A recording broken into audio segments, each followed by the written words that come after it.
Sangamner update news चॅनेलला like करा, share करा व सबस्क्राईब करा। आपल्या परिसरातील बातम्या तसेच आपल्या व्यवसायाची जाहिरात करण्यासाठी संपर्क करा। पत्रकार वैभव ताजणे, मोबाईल नंबर 77 0925 4924।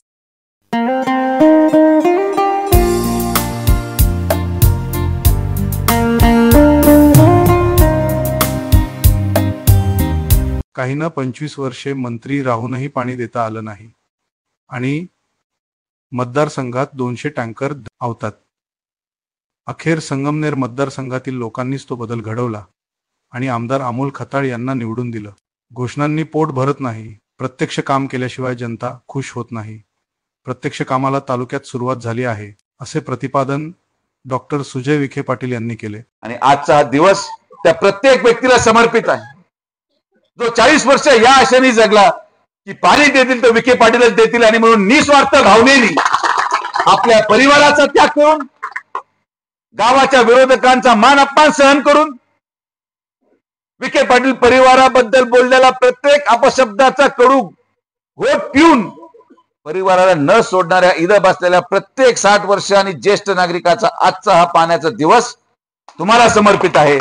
विखे पाटलांपासून तर नामदार राधाकृष्ण विखे पाटलांपर्यंत आणि या तिसऱ्या पिढीला विश्वास दिला की तुम्ही काही करा, आम्ही तुमच्या बरोबर आहोत, तुम्ही निराश होऊ नका। ही मोठी ताकद तुमच्या सगळ्यांची मिळाली आणि म्हणून आज आपल्याला हे करणं शक्य झालं। जो भाग जिरायत म्हणून ओळखला जायचा, हा भाग प्रवरा परिसरासारखा आपण विकसित केल्याशिवाय थांबणार नाही। संगमनेर तालुक्यातील गौरक्षवाडी औरंगपूर येथील जलपूजन कार्यक्रमास मार्गदर्शन करतेवेळी डॉक्टर सुजय विखे पाटील बोलत होते।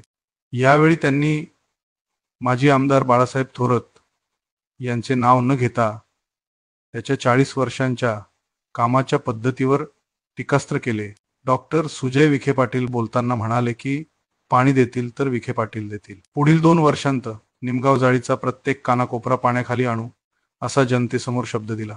ज्या भागात पाणी आम्ही सोडलं तिथे विरोधक येऊन काय भाषण करणार। की कुठल्याही प्रकारे लोकांना वाटलं कोटला आश्वासन आहे, पण अजूनही आपण वीज ही मोफतच देत आहोत आणि ही प्रदीर्घ काळ चालणारी योजना हे महायुती सरकार, राज्यामध्ये आलेला मुख्यमंत्री माननीय फडणवीस साहेब, उपमुख्यमंत्री माननीय शिंदे साहेब, अजितदादा पवार साहेब आणि पालकमंत्री माननीय नामदार राधाकृष्ण विखे पाटील साहेबांच्या नेतृत्वाखाली आलेलं हे महायुती सरकार हे आपल्या सेवेचं आहे, आपल्या हक्काचं सरकार आहे। आणि हे सरकार सदैव युवकांच्या, माता भगिनींच्या, ज्येष्ठांच्या, शेतकऱ्यांच्या, अल्पसंख्याकांच्या, प्रत्येक जाती धर्माचा विकास हे ध्येय घेऊन महायुती सरकार काम करत राहील हा विश्वास व्यक्त करतो।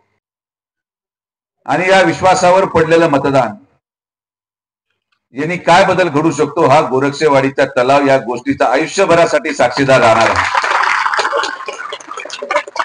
एका शब्दावर जनता किती विश्वास ठेवू शकते। विधानसभेपूर्वी सभा घेतली, महाराज होते, सगळे युवक होते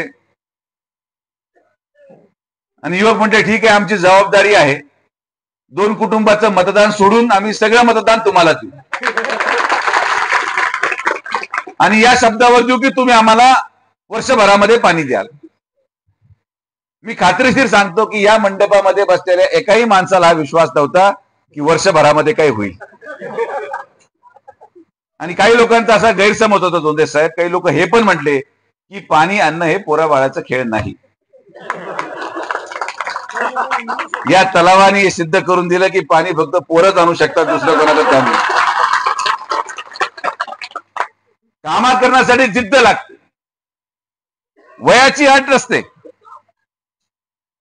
एखादा व्यक्ती राजकारणामध्ये 60 वर्ष राजकारण करू शकतो पण पाणी देऊ शकत नाही। एक व्यक्ती आपल्या 40 वर्षाच्या वयामध्ये 10 वर्ष राजकारण करून पाणी आणू शकतो। हा वैचारिकतेचा फरक आहे।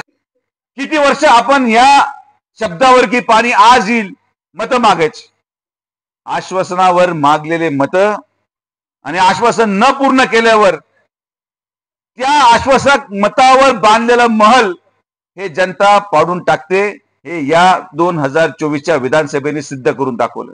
यावेळी माजी चेअरमन कैलास तांबे, मच्छिंद्र थेटे, शिवाजीराव जोंधळे, संचालक विजयराव म्हसे, गीताराम तांबे, निमोनचे सरपंच संदीप देशमुख, उमित डेंगळे, सरपंच गणेश वदक, सिव्हिल इंजिनियर अतुल डेंगळे, ग्रामपंचायत सदस्य दिलीप डेंगळे यासह महिला पुरुष मोठ्या संख्येने उपस्थित होते. संगमनेर अपडेट न्यूज चॅनेलला लाईक करा, शेअर करा व सबस्क्राईब करा. आपल्या परिसरातील बातम्या तसेच आपल्या व्यवसायाची जाहिरात करण्यासाठी संपर्क करा. पत्रकार वैभव ताजणे, मोबाईल नंबर 77 0925 4924.